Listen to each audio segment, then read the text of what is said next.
दंडवत प्रणाम. आज आपण एका अशा विषयावर बोलणार आहोत ज्याचा विचार केला ना तरी अंगावर काटा येतो. हो, कारण हा विषयच तसा आहे. अगदी. म्हणजे कल्पना करा, एका माणसाला संसारातून बाहेर पडायचं आहे, त्याला संन्यास घ्यायचा आहे, पण तो स्वतःला आणि जगाला सांगतोय की फक्त मुलाचं लग्न होऊ दे, मग मी मोकळा. एक अत्यंत सामान्य सबब जी आपण आजही पाहतो. हो ना. तो माणूस त्या एका कारणासाठी अडकून पडलाय आणि मग त्याची पत्नी त्याला एक असा निरोप पाठवते की तो माणूस त्याच क्षणी म्हणजे त्याच दिवशी भर दुपारी घरदार सोडतो आणि थेट संन्यास घेतो. बापरे, तो निरोप नक्कीच खूप जिव्हारी लागणार असणार. नक्कीच. तो निरोप होता, ज्या चुलीची खीर खाली त्याच चुलीची राख खाणार का. केवढा मोठा प्रहार आहे हा. हो. आणि आजची आपली ही सखोल चर्चा याच एका ज्वलंत वाक्याने हादरून गेलेल्या आणि त्यानंतर महानुभाव पंथाचा इतिहास घडवणाऱ्या एका विलक्षण व्यक्तिमत्वावर आहे. पंडित दामोदर व्यास. महानुभाव पंथातील एक अत्यंत प्रखर विद्वान, हळवे कलावंत आणि समर्पित साधक. खरं तर हा एक असा जीवनप्रवास आहे जो मानवी मनाच्या अत्यंत गुंतागुंतीच्या आणि परस्पर विरोधी छटा एकाच वेळी उलगडून दाखवतो. आणि म्हणूनच आजच्या या सखोल चर्चेत आपण उपलब्ध संदर्भांचा आधार घेऊन त्यांच्या या प्रवासाचा वेध घेणार आहोत. अगदी बरोबर. जर आपण आजच्या या चर्चेचा थोडक्यात सारांश मांडायचा म्हटला तर ही कथा आहे एका अशा माणसाची जो सुरुवातीला सांसारिक मोहात पूर्णपणे अडकलेला असतो, पण पत्नीच्या एका टोकदार वाक्यानंतर तो खडबडून जागा होतो आणि संन्यास घेतो. आणि फक्त संन्यास घेत नाही तर तोच माणूस आपल्या प्रखर बुद्धिमत्तेने महानुभाव पंथाचा बौद्धिक पाया भक्कम करतो, शास्त्रार्थात भल्या भल्यांना हरवतो. हो. आणि पुढे जाऊन तोच कठोर तार्किक माणूस आपल्या संगीतातून ईश्वराची इतकी निर्विकार भक्ती करतो की स्वतःच्या गुरूंनाही त्यांनीच घातलेले अत्यंत कडक नियम या भक्तीसमोर बदलावे लागतात. आणि शेवटी हाच माणूस एका संपूर्ण एकाकी विरक्त अवस्थेत आपला देह ठेवतो. राईट. आणि या प्रवासाची खोली समजून घेणे हेच आजच्या आपल्या चर्चेचे मुख्य ध्येय आहे. हो, कारण आपला उद्देश केवळ एका ऐतिहासिक व्यक्तीचं चरित्र वाचून दाखवणे हा नाहीये. म्हणजे आपल्याला त्यामागचं मानसशास्त्र समजून घ्यायचंय. बरोबर. नक्कीच. भक्ती, कला, प्रखर विद्वत्ता आणि अत्यंत टोकाचं वैराग्य, वरवर पाहता एकमेकांची विसंगत वाटणाऱ्या या चारही गोष्टींचा असा विलक्षण संगम एकाच माणसात कसा होऊ शकतो हे आपल्याला उलगडायचंय. ठीक आहे. आपण हे जरा मुळापासून उलगडून पाहूया. हो, सुरुवात करूया. या प्रवासाची सुरुवात होते ती गोदावरी नदीच्या तीरावर असलेल्या निंबा या ठिकाणी. महानुभाव पंथाचे आचार्य नागदेवाचार्य यांचे तिथे वास्तव्य होते. दामोदर पंडित आणि त्यांची पत्नी हिराईसा या दोघांनीही तिथे आचार्यांकडून धर्मोपदेश घेतला होता. या दाम्पत्याला एक मुलगा आणि एक मुलगी होती. म्हणजे एक परिपूर्ण संसार सुरू होता. हो. सर्व काही सुरळीत सुरू असताना दुर्दैवाने त्यांची मुलगी आजारी पडली आणि मृत्यू पावली. कोणत्याही पालकांसाठी एक भयंकर आघात असतो. विरक्त झाल्या आणि त्यांनी कोणताही विलंब न लावता थेट आचार्यांकडे जाऊन संन्यास घेतला. पण दामोदर पंडित मात्र घरीच थांबले. हो. कारण काय तर म्हणे मुलाचा विवाह करायचाय. इथे माणसाची सांसारिक आसक्ती आणि त्याला जोडलेली भावनिक गुंतागुंत स्पष्टपणे दिसून येते. म्हणजे दोघांनाही सारखाच धक्का बसला होता ना. हो. मुलीच्या मृत्यूचा मानसिक धक्का दोघांनाही बसला होता, पण त्या धक्क्यावर दोघांनी दिलेली प्रतिक्रिया अगदी विरुद्ध होती. कसं काय? हे बघा, पत्नीला जाणवलं की हा संसार क्षणभंगूर आहे, मृत्यू अटळ आहे, त्यामुळे तिने तात्काळ जगाचा मोह सोडला. पण पती मात्र मुलाचे लग्न या एका सामाजिक आणि कौटुंबिक जबाबदारीचं कारण पुढे करून संसाराला चिकटून राहिला. आणि गंमत बघा, मुलाचे लग्न झाल्यावरही त्यांचं संसारातून मन निघेना. म्हणजे ती फक्त एक सबब होती तर? अगदी तेच. हिराईसा वाट पाहत होत्या की आता जबाबदारी संपली, आता तरी पंडित संन्यास घेतील. पण ते काही येईनात. आजकाल आपण एखादी अवघड किंवा मोठी गोष्ट टाळण्यासाठी जशी चालढकल करतो ना. हो, ज्याला आपण प्रोक्रॅस्टिनेशन म्हणतो. हो, सतत उद्यावर ढकलतो. अगदी तशीच ही चालढकल होती. संसाराचा मोह, तिथली सुरक्षितता त्यांना बाहेर पडू देत नव्हती. आणि मग शेवटी हिराईसाने तो ऐतिहासिक निरोप पाठवला. हो. जिये चुलीची खीर खाधली, तिये चुलीची राख खाल. हे वाक्य म्हणजे मानवी मानसशास्त्राचा एक अत्यंत सखोल अभ्यास आहे. म्हणजे हा नुसता निरोप नव्हता का? अजिबात नाही. तो दामोदर पंडितांच्या थेट बुद्धीवर आणि आत्मसन्मानावर केलेला एक प्रचंड मोठा प्रहार होता. हिराईसा यांनाही चांगलेच ठाऊक होते की दामोदर पंडित हे मुळातच बुद्धीने अत्यंत तल्लख आहेत. त्यामुळे त्यांना साध्या उपदेशाची गरज नव्हती. अगदी बरोबर. त्यांना एका अचूक आणि मर्मभेदी टोचणीची गरज होती. 13व्या शतकातील महाराष्ट्राच्या समाज जीवनात चूल हे घराचं, संसाराचं अत्यंत महत्त्वाचं प्रतीक होतं. बरोबर आहे. चुलीची खीर हे संसारातील तारुण्याच्या, सुखाच्या, गोडीच्या आणि आनंदाच्या क्षणांचे प्रतीक आहे. आणि चुलीची राख हे त्याच संसारातील उरलेल्या, निरर्थक, रसहीन आणि भस्मसात झालेल्या आयुष्याचं प्रतीक आहे. म्हणजे एका अर्थाने त्या विचारत होत्या की ज्या संसाराने तुम्हाला तारुण्यात सुख दिलंय, त्याची गोडी तुम्ही चाखलीत, हो, आता त्याच संसाराची राख म्हणजे उरलेलं म्हातारपण आणि निरर्थक आयुष्य का जगत आहात? नेमके हेच. त्या वाक्याचा आशय असा होता की आता संसारात घेण्यासारखे काहीही उरलेले नाही, तरीही तुम्ही एखाद्या भिकाऱ्यासारखे त्या उरल्यासुरल्या राखेची का अपेक्षा करत आहात? बापरे. या प्रश्नाने दामोदर पंडितांच्या मनातील ती चालढकल करण्याची वृत्ती एका क्षणात जाळून टाकली. आणि त्या एका प्रश्नाने सगळा खेळच बदलून टाकला. दामोदर पंडितांना तात्काळ जाणवले की आपली चालढकल आता हिराईसाच्या लक्षात आली आहे आणि ती आपल्यावर रागावली आहे.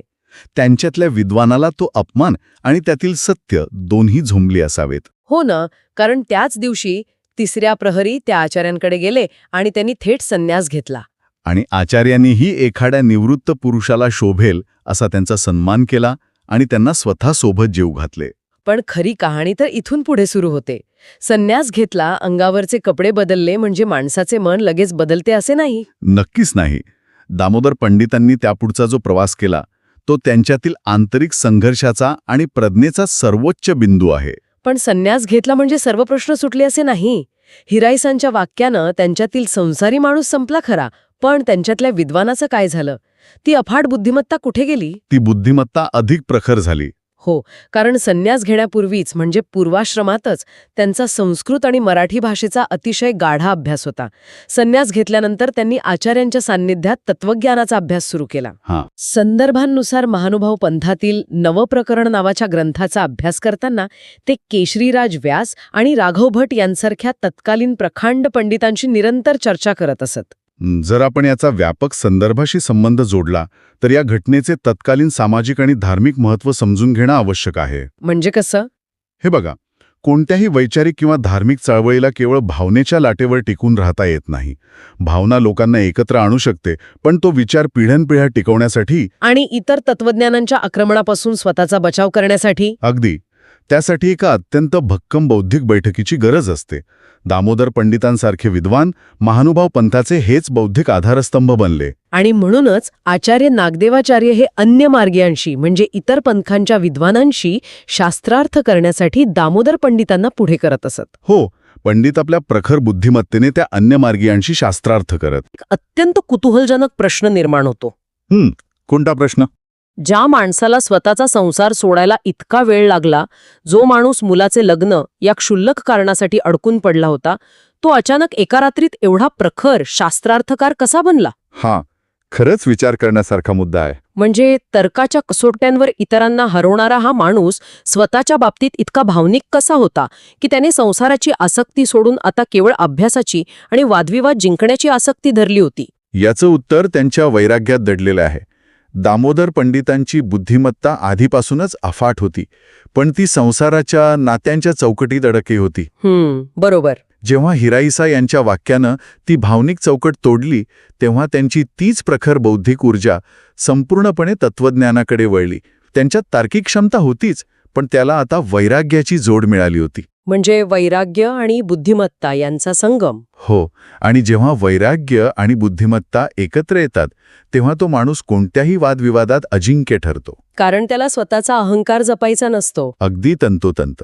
वादविवादात किंवा शास्त्रार्थात माणूस तेव्हा हरतो जेव्हा तो भावनांच्या आहारी जातो किंवा त्याला स्वतःचा अहंकार दुखावला जाण्याची भीती असते. राईट. पण ज्या माणसाने स्वतःचे घरदार, संसार, नातेवाईक सर्व काही आधीच सोडले आहे, त्याला आता गमावण्याची कोणतीही भीती उरलेली नसते. क्या बात आहे. त्यांचा शास्त्रार्थ हा दुसऱ्याला कमी लेखण्यासाठी नव्हता, तर तो सत्याचा शोध घेण्यासाठी होता.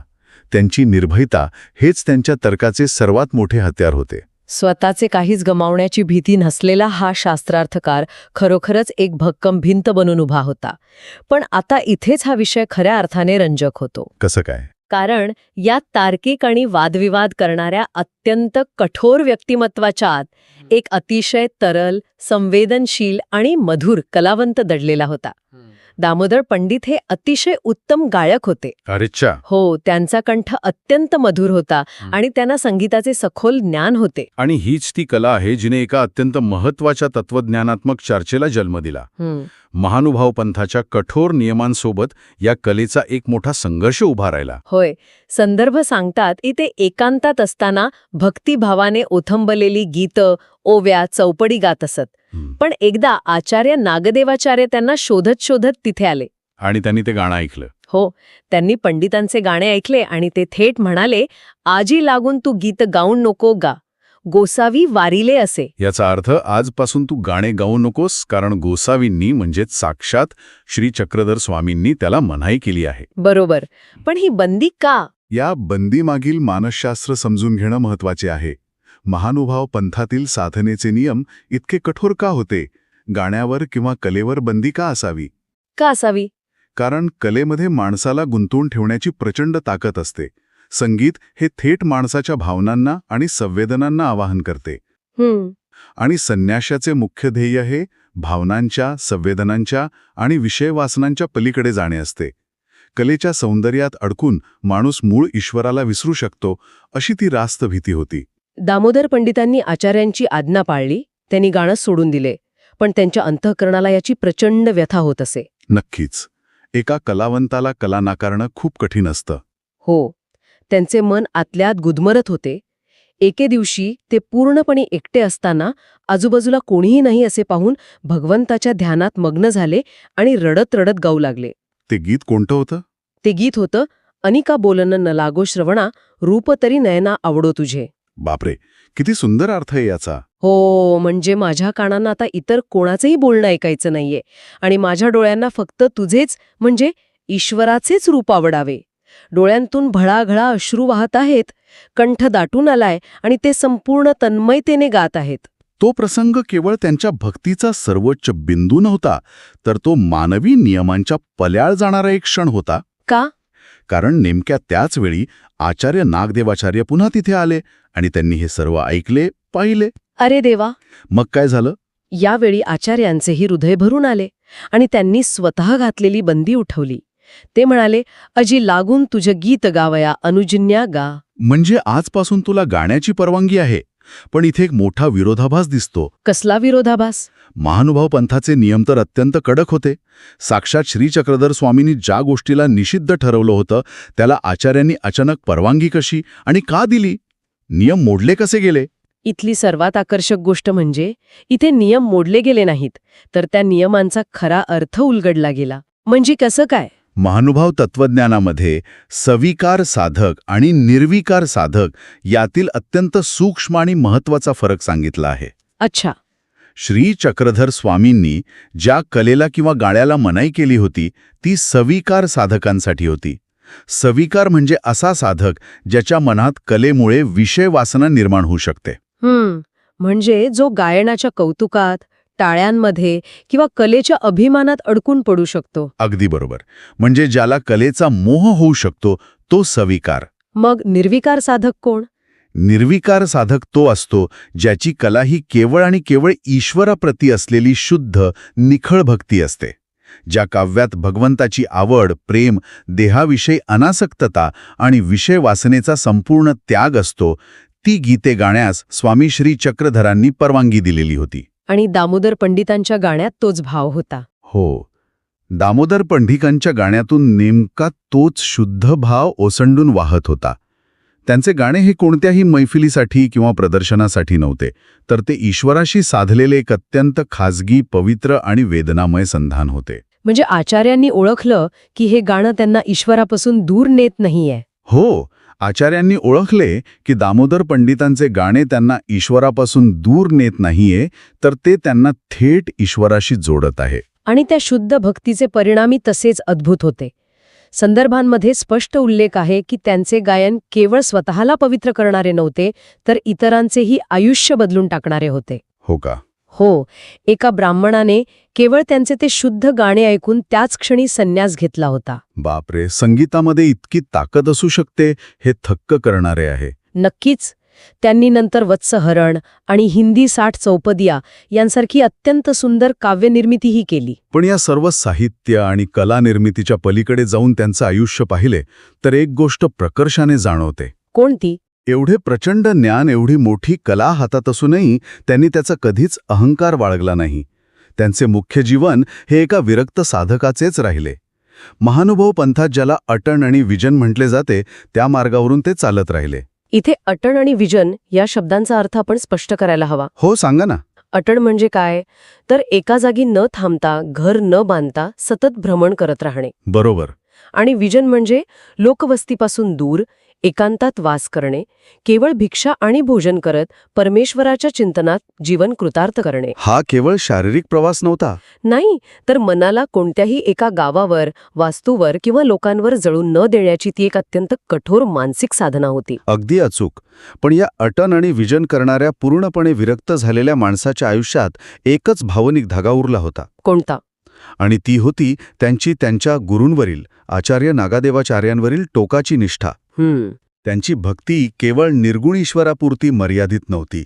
प्रत्यक्ष व्यवहारात ती भक्ती त्यांचे गुरु यांच्याप्रती इतकी तीव्र होती की त्यामुळे एका जीवघेण्या प्रसंगाची निर्मिती झाली. तो प्रसंग वाचताना आजही अंगावर काटा येतो. आचार्यांवर त्यांची असीम श्रद्धा होती. ते अत्यंत प्रेमाने आणि निष्ठेने आचार्यांची सेवा करत असत. एकदा आचार्य खूप आजारी पडले. हो. ते वाचतील की नाही अशी अत्यंत गंभीर स्थिती निर्माण झाली. तेव्हा केवळ त्यांच्या मृत्यूच्या आणि वियोगाच्या कल्पनेने दामोदर पंडितांनी थेट गोदावरी नदीत उडी मारून आत्महत्या करण्याचा प्रयत्न केला. बापरे. जर आचार्यांनी वेळीच सतर्कता दाखवली नसती तर तो प्रसंग टळला नसता. यामुळे एक महत्वाचा प्रश्न निर्माण होतो आणि या घटनेतून मानवी मनाचा एक अत्यंत गुंतागुंतीचा पैलू समोर येतो. कोणता पैलू? वैराग्य. म्हणजे नक्की काय? वैराग्य म्हणजे केवळ स्वतःचे घरदार आणि रक्तसंबंध सोडणे एवढंच असते का? हां, बरोबर. बनले होते. आणि जेव्हा तोच आधार निखळून पडण्याची शक्यता निर्माण झाली तेव्हा या प्रकांड पंडिताचा सारा तर्क आणि तत्वज्ञान कोलमडून पडले. आणि या भावनिक अवलंबनाचे परिणाम आचार्यांच्या मृत्यूनंतर अधिक गडदपपणे आणि दुःखद रूपात समोर येतात. हो, कारण जेव्हा खरोखरच आचार्यांचे निधन झाले तेव्हा दामोदर पंडितांचे मन अत्यंत उदास झाले. ते आतून पूर्णपणे पोळून निघाले होते.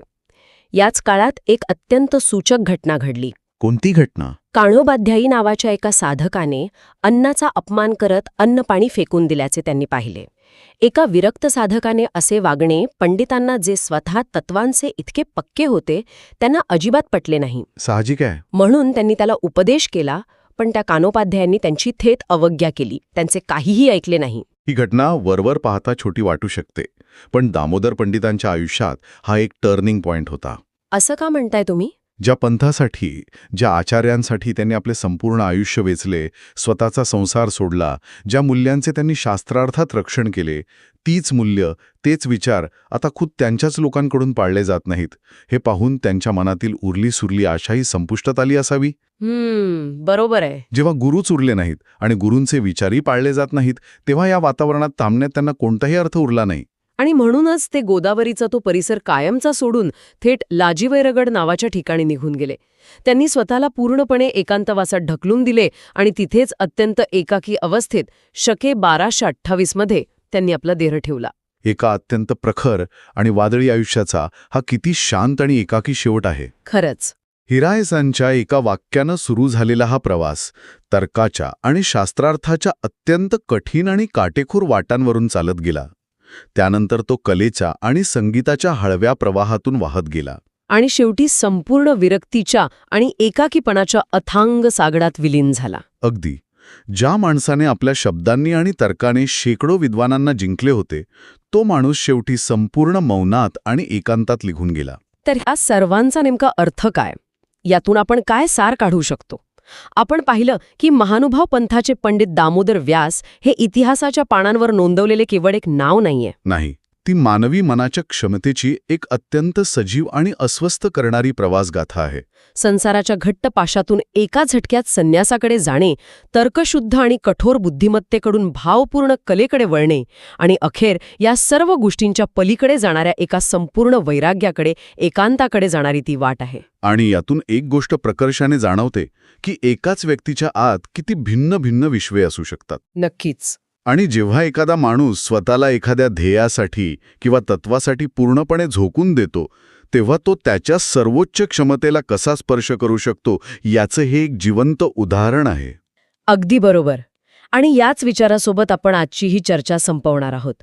पण जाण्यापूर्वी आपण सर्वजण विचार करूया अशा एका अत्यंत महत्त्वाच्या मुद्द्यावर. कोणता मुद्दा? आपण पाहिलं की पंडित दामोदर व्यासांच्या अत्यंत शुद्ध आणि निर्विकार भक्तीमुळे पंथाच्या कडक नियमांनाही, म्हणजे चक्क गाण्यावरील बंदीलाही वाकावे लागले. नियम हे माणसांना शिस्त लावण्यासाठी असतात, पण जेव्हा एखाद्या व्यक्तीची एखाद्या गोष्टीवरची श्रद्धा, त्याचे काम आणि त्याचा हेतू अत्यंत निखळ आणि शुद्ध असतो, तेव्हा त्या शुद्धतेसमोर कोणतेही नियम टिकू शकत नाहीत. खूपच सखोल विचार आहे हा. तर प्रश्न हा आहे की आजच्या या काळात जर एखाद्या व्यक्तीचा हेतू खरोखरच निस्वार्थ आणि शुद्ध असेल, तर जगाने किंवा समाजाने लादलेले कोणते निरर्थक कठोर नियम मोडण्याची किंवा बदलण्याची ताकद त्या व्यक्तीत येऊ शकते? नियम महत्वाचे की त्यामागचा शुद्ध भाव, याचा नक्की विचार करा. नक्कीच विचार करण्यासारखी गोष्ट आहे. याच गहन विचारासोबत आपण आजची सखोल चर्चा थांबूया. दंडवत प्रणाम. दंडवत प्रणाम.